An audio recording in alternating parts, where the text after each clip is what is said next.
जी हाँ, नमस्कार दोस्तों, आप देख रहे हैं मनी भोजपुरी न्यूज और मनी भोजपुरी न्यूज में आप सभी का स्वागत है।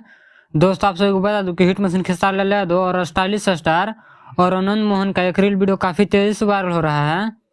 जैसे कि आप लोग स्क्रीन पर देख सकते हैं, काफी कमाल का रील वीडियो लग रहा है और इस वीडियो को स्टाइलिश स्टार मोनू अलबेला अपने इंस्टाग्राम आईडी से शेयर किए हैं।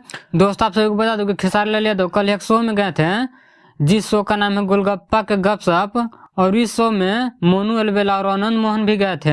और जिस वीडियो को आप लोग स्क्रीन पर देख सकते हैं, और यह वीडियो क्लिप गोलगप्पा के गपशप शो का है, जो कि काफी कमाल का वीडियो लग रहा है। दोस्तों, आप सभी को बता दूं कि खेसारी लाल यादव के साथ में आनंद मोहन और मोनू अलबेला मस्ती करते हुए नजर आ रहे हैं। अगर आप लोग इस वीडियो क्लिप को देखना चाहते हैं तो मोनू अलबेला के इंस्टाग्राम आईडी से शेयर किया गया है, वहां से जाकर देख सकते हैं। काफी कमाल का वीडियो क्लिप लग रहा है। दोस्तों, आप सभी को बता दूं कि आप सभी को बहुत जल्द मोनू अलबेला और आनंद मोहन खेसारी लाल यादव का गोलगप्पा के गपशप शो देखने के लिए मिलेगा। तो इस वीडियो में इतना ही। इस वीडियो के बारे में क्या करना चाहते हैं कमेंट करके जरूर बताएं, और मेरे चैनल पर नए हैं तो चैनल को सब्सक्राइब कर लें, ताकि ऐसे ही हिट मशीन खेसारी लाल यादव से जुड़ी सारी छोटी बड़ी खबरें आपको सबसे पहले देखने के लिए मिले। तो मिलते हैं अगले वीडियो में, तब तक लिए जय हिंद।